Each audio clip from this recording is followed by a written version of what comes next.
আজকে আমি তোমাদের সঙ্গে শেয়ার করছি পুরনো দিনের একটি রান্না, মাছের মরিচ কাটা ঝোল।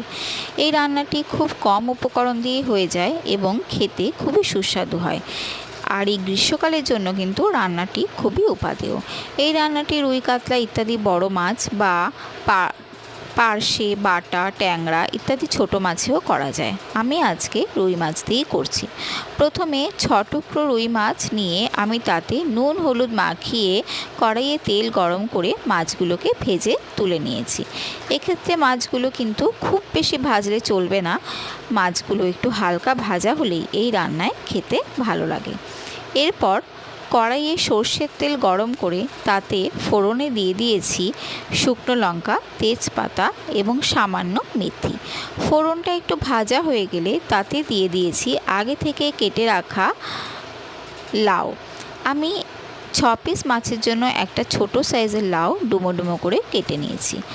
কড়াইয়ে লাউ দিয়ে তাতে স্বাদ মতো নুন এবং হলুদ দিয়ে খুব ভালো করে মিশিয়ে ঢাকা দিয়ে লাউ সেদ্ধ হতে দেব। লাউ থেকে যে জল বেরোবে তাতেই কিন্তু লাউ সুসেদ্ধ হয়ে যাবে।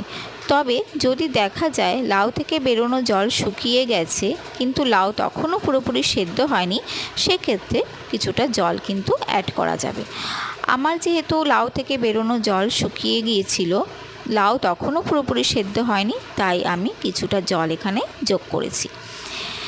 তারপর যখন দেখব যে লাউগুলো পুরোপুরি সেদ্ধ হয়ে গেছে, তখন এতে দিয়ে দেব ভেজে রাখা মাছগুলো। দিয়ে মাছ ও লাউ ভালোভাবে মিশিয়ে নিয়ে এই ঝোলটাকে নামিয়ে রেখে দেব। এই রান্নার বিশেষত্ব হলো এই রান্নায় কিন্তু দুবার ফোড়ন পড়বে। এবারে কড়াইয়ে আবারও কিছুটা সর্ষের তেল গরম করে ফোড়নে দিয়ে দেব মেথি এবং চেরা কাঁচা লঙ্কা। আমি যেহেতু ঝালটা একটু কম খাই তাই 2টো কাঁচা লঙ্কা দিয়েছি। তোমরা যে যেমন ঝাল খাও সেই অনুযায়ী কিন্তু লঙ্কা দেবে। ফোড়ন থেকে ভাজা গন্ধ বেরোলে আগে থেকে নামিয়ে রাখা ঝোল এর মধ্যে দিয়ে দেব এবং আমি বাটিতে কিছুটা পরিমাণ আটা ও গুঁড়ো দুধ একসঙ্গে গুলে রেখেছিলাম, সেটা এবার এখানে দিয়ে দেব এবং ওই বাটিটা ধুয়ে সামান্য জলও দেব। তোমরা চাইলে ময়দাও দিতে পারো, আমি যেহেতু ময়দাটা অত প্রেফার করি না তাই আটা দিয়েছি।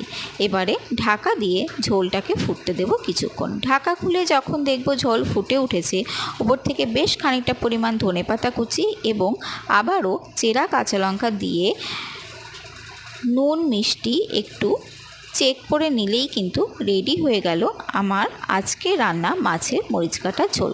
তোমাদের কেমন লাগলো অবশ্যই লাইক কমেন্ট করে জানিও। Thank you.